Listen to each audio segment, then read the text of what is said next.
Ya, halo teman-teman sekalian. Pada malam hari ini kita coba untuk membaca firman Tuhan lagi ya. Kita akan sharing-sharing tentang firman Tuhan yang satu ini yang saya rasa ini udah umum dan sudah sering sangat dibacakan dan dengar. Yaitu tentang pengabulan doa, teman-teman. Di Matius 7 ayat 7 sampai dengan 11. Ini saya baca dari Alkitab langsung ya. Kitabnya udah usang. Oke, kita akan dengarkan hal pengabulan doa. Mintalah, maka akan diberikan kepadamu. Carilah, maka kamu akan mendapat. Ketuklah, maka pintu akan dibukakan bagimu. Karena setiap orang yang meminta, menerima. Setiap orang yang mencari, mendapat. Dan setiap orang yang mengetuk, baginya pintu dibukakan. Adakah seorang daripadamu yang memberikan batu kepada anaknya jika ia meminta roti, atau memberi ular jika ia meminta ikan? Jadi, jika kamu yang jahat tahu memberi pemberian yang baik kepada anak-anakmu, apalagi Bapamu yang di surga, ia akan memberikan yang baik kepada mereka yang meminta kepadanya. Demikian firman Tuhan, terpujilah Kristus. Sahabat Kristus sekalian, ya terutama kita yang percaya kepada Tuhan Yesus, seringkali mungkin firman ini sangat-sangat kita dengar. Pertanyaannya, adakah teman-teman sekalian pernah berdoa tapi doanya merasa gak dikabulkan Tuhan? Ya, saya sendiri pernah mengalami seperti itu.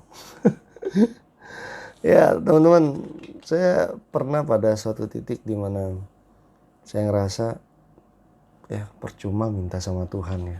Toh apa yang saya minta itu gak terkabulkan gitu.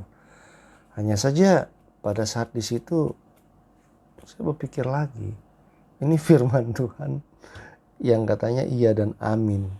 Di mana letak kesalahannya gitu. Nah, sini kita akan bahas teman-teman. Jadi kita coba lebih telaah lagi sebenarnya apa yang Tuhan mau dan apa yang kita mau. Ya. Di sini dikatakan mintalah maka akan diberikan kepadamu. Carilah maka kamu akan mendapat. Ketuklah maka pintu akan dibukakan bagimu. Saya pernah punya pengalaman ya. Mungkin saya sedikit sharing ya, beberapa hari yang lalu saya alamin sakit di bagian tubuh teman-teman. Saya nggak cerita detail. Tapi pada saat itu adalah satu kebiasaan bagi saya untuk ya ketika sakit ya datang kepada Tuhan ya. Doalah gitu ya. Karena kita percaya bahwa Tuhan adalah tabib yang ajaib. Bukan kita tidak percaya kepada medis. Cuman langkah berikutnya ya kalau memang kita ingin berobat ke medis, rumah sakit, kita akan lakukan. Tetapi langkah pertama yang biasa saya lakukan adalah saya berdoa, Tuhan, ada apa ini dengan sakit ini gitu. Lalu kita berpikir dan memohon Tuhan untuk menjamah dan menyembuhkan. Dan ajaibnya teman-teman, ya seketika memang ada kesembuhan ya, tapi kambuh lagi ya. Dan saya ngerasa meminta lagi, tapi pada saat itu tidak disembuhkan. Dan pada saat itu saya berpikir, apakah Tuhan tidak mendengarkan doa saya? Bahkan mulai banyak ini pikiran-pikiran negatif nih Tuhan. Ya pikiran-pikiran negatif, wah Tuhan tuh gak menyembuhkan kamu. Ya, iblis ya masuk dalam pikiran hati gitu. Tuhan gak akan menyembuhkan kamu Chris gitu. Percuma kamu minta sama Tuhan, dia gak akan menyembuhkan kamu. Tapi pada saat yang sama saya bilang gini sama suara yang jahat itu. Oke, fine, gak apa-apa Tuhan gak nyembuhin saya, gak apa-apa. Kalau saya minta kesehatan, kesembuhan Tuhan gak berikan gak apa-apa. Tapi saya mau minta kekuatan. Tuhan, oke, kuatkan saya untuk menghadapi sakit ini. Saya diberikan kekuatan beberapa saat. Tapi rasanya saya ngerasa capek sendiri gitu ya. Udah capek gitu ya. Terus lalu suara jahat itu juga datang. Tuhan udah gak berikan kamu kekuatan lagi, Chris. Kamu udahlah nggak usah minta sama Tuhan lagi. Kamu udah percuma lah kamu berdoa itu, nggak akan dikabulkan sama Tuhan. Terus saya masih penasaran dan ya sedikit degil kali ya. Oke, nggak apa-apa. Saya nggak dapat kekuatan, saya nggak dapat kesembuhan, saya nggak dapat kekuatan daripada Tuhan menanggung sakit ini, nggak apa-apa. Saya boleh minta kesabaran sama Tuhan. Tuhan, beri aku kesabaran untuk dapat menanggung ini. Walaupun aku udah nggak kuat, tetapi beri aku kesabaran ya. Sampai di titik ini sebenarnya pada saat itu saya berpikir esensi dalam suatu mengimani Yesus itu apa sih gitu. Apakah kita mencari kemudahan dalam hidup? Tuhan tidak menjanjikan kemudahan. Tuhan tak pernah janji langit selalu biru, tetapi Dia berjanji, ya, Dia akan memberikan kita kekuatan, Dia akan memberikan kita terang, Dia akan memberikan kita jalan. Tuhan gak berjanji maka bahwa hidup kita selalu rata. Jadi esensinya adalah tetap pegang firman Tuhan, tetap percaya. Dan kembali lagi firman ini, apakah doa kita tidak dikabulkan, teman-teman? Ternyata tidak. Kita lupa dalam perikop ini di di kalimat yang terakhir Tuhan katakan. Di sini Tuhan katakan, jadi jika kamu yang jahat tahu memberikan pemberian yang baik kepada anak-anakmu, apalagi Bapamu yang di surga. Di sini dikatakan yang paling terakhir, Ia akan memberikan yang baik kepada mereka yang meminta kepadanya. Ia akan memberikan yang baik kepada mereka yang minta padanya. Yang baik. Berarti Tuhan tetap memberi ya. Tuhan memberi ya. Mintalah maka kamu akan memberi. Tuhan tetap memberi. Jadi bukan apa yang kamu minta lagi, teman-teman. Tapi lebih 1 step, 2 step, 3 step, 10 step lebih di atas itu. Tuhan beri yang baik. Ya mungkin kita berpikir, tapi kan nggak yang sesuai dengan keinginanku. Tapi Tuhan tetap beri yang baik. Yang baik. Kalau kita bilang, Tuhan, mungkin seorang anak kecil gitu ya, masih belum cukup umur. Tuhan berikan aku sepeda motor. Ya oke lah dulu ya. Aku pas di Jakarta gitu ya, pada saat punya motor gitu. Aduh Tuhan, enak kali. Guman gitu dalam hati. Enak kali punya mobil ya Tuhan ya. Bolehlah suatu saat aku punya mobil. Oke. Dan prosesnya cukup panjang. Tapi Tuhan gak langsung berikan rezeki. Nih beli mobil, Chris. Enggak. Aku diizinkan untuk cicil mobil. 5 tahun pahit loh ya. Tapi prosesnya dilancarkan gitu. Prosesnya dilancarkan. Balik lagi seperti seorang anak kecil itu tadi. Mungkin seorang anak kecil pengen minta sama bapaknya, Pak, aku pengen punya motor. Tuhan gak langsung beri motor gitu. Tapi mungkin Tuhan berikan sepeda dulu nih. Yang baik. Jadi sebenarnya esensi hal pengabulan doa ini, mintalah maka engkau akan menerima. Iya Tuhan, kamu akan menerima. Tapi jangan berharap selalu apa yang kau minta itu yang akan kau terima. Ya. Paulus juga pernah mengatakan bahwa mungkin kau berdoa tapi doamu tidak dikabulkan karena apa yang kau minta adalah untuk memuaskan hasrat keinginanmu sendiri. Tidak selaras dengan kehendak Tuhan. Tetapi yang baik adalah kamu tetap menerima sebenarnya. Menerima. Tapi menerima yang baik. Bahkan lebih baik dan bahkan terbaik yang Tuhan berikan padamu.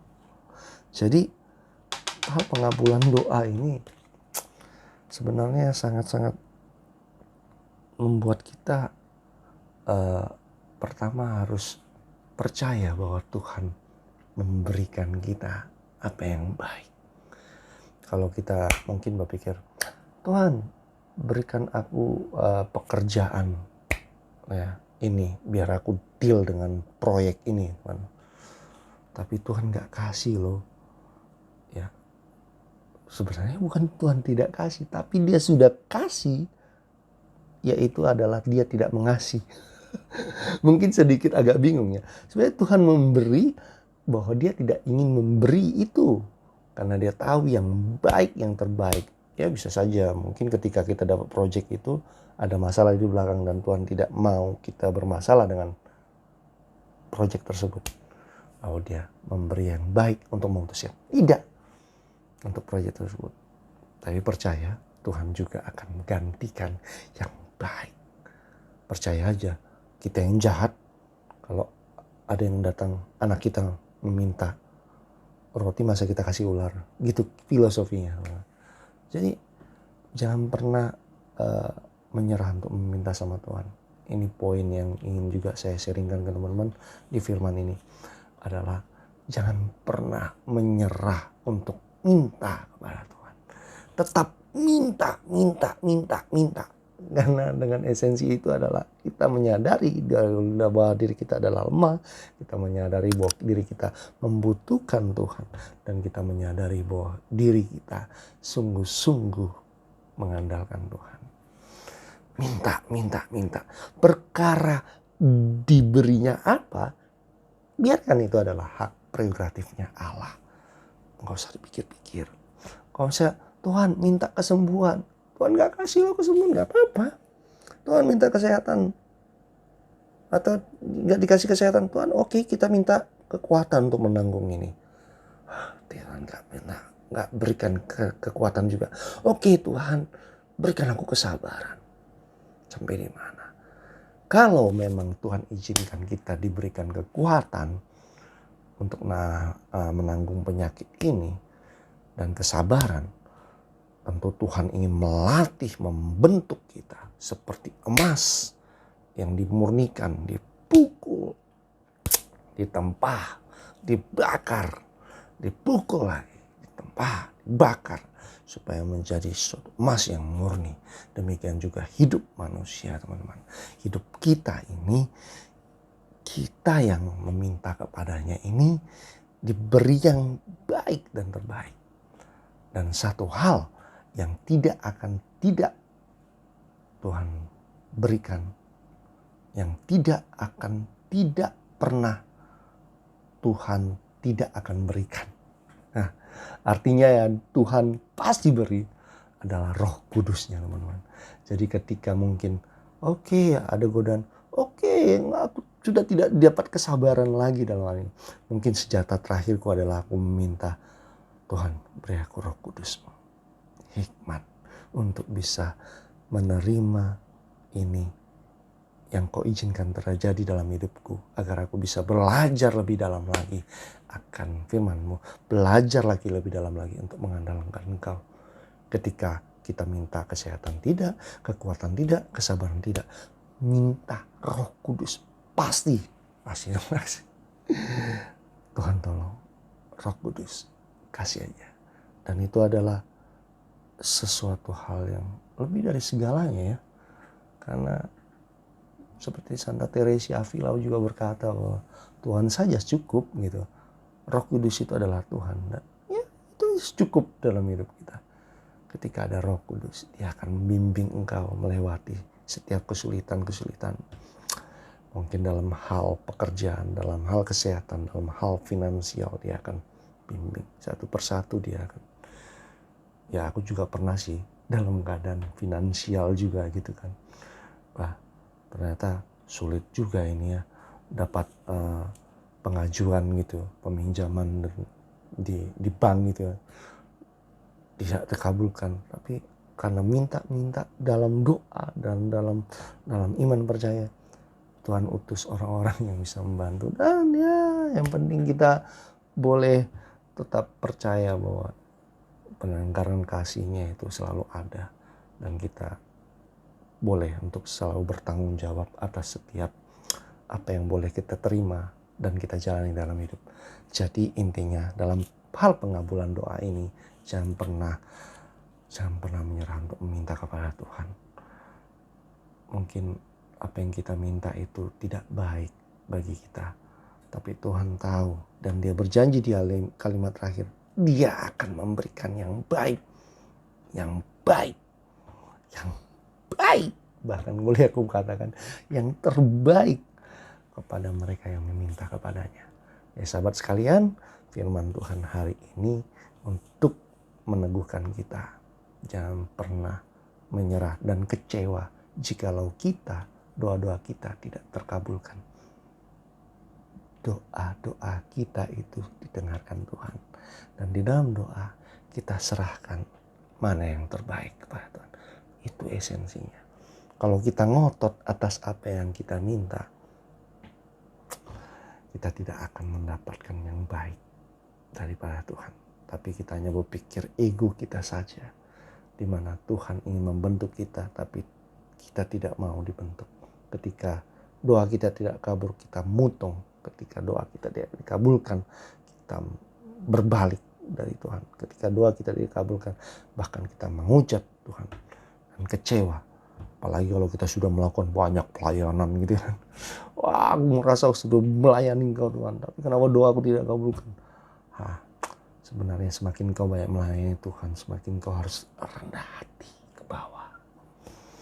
Yang dimana kalau kau benar-benar sangat-sangat udah hebat dalam berdoa, punya karunia banyak, bahasa roh, bla bla bla, seharusnya semakin kau ke bawah, rendah hati ya, di hadapan Tuhan dan bersama. Dan dengan demikian Tuhan akan berkehendak memberikan yang baik, sekalipun apa yang kita minta itu tidak sesuai dengan kehendaknya, tapi Dia tetap beri. Intinya dalam pengabulan doa, mintalah, Tuhan akan tetap beri. Carilah, engkau akan mendapat jawabannya. Dan ketuklah, maka pintu akan dibukakan bagimu, di mana Roh Kudus akan diisi di dalam hatimu untuk memberikan kau kekuatan di dalam setiap pergumulan yang kau hadapi. Amin. Sahabat sekalian, demikian sharing firman hari ini. Semoga Tuhan Yesus memberkati kita semua. Request at Jesus, Permariam at Jesus. God bless us. Amin.